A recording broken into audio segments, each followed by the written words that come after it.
Watanzania wanakushukuru sana katika sekta ya utalii. Mapato tuliokuwa nayo kwa mwaka 2021 ilikuwa dola bilioni 1.3. Chini ya uongozi wako ukaamua kuingia msituni, wewe mwenyewe ukawa tour guide namba 1, ukahakikisha unaenda duniani kuambia waje waone vivutio vilivyo Tanzania. Leo hii Tanzania tumevuka malengo ya watu tuliowatarajia kutoka kwenye hesabu tulizokuwa nazo mpaka milioni 5.2. Hapa ninapoongea tunazo fedha za kigeni bilioni 3.9, ongezeko la mapato kwa kazi inayotua.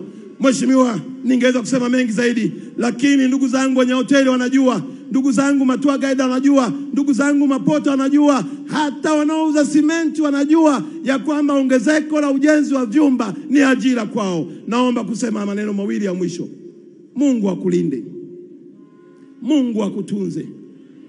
Na moja ya sifa yako, hauko tayari kuchokozeka kwa sababu unaitazama Tanzania iliyo bora zaidi chini ya uongozi wako. Tunakutakia kila laheri. Kanda ya Ziwa inakupa kula, kanda ya Kaskazini inakupa kula, Tanzania tunakupa kula, na kesho mapema.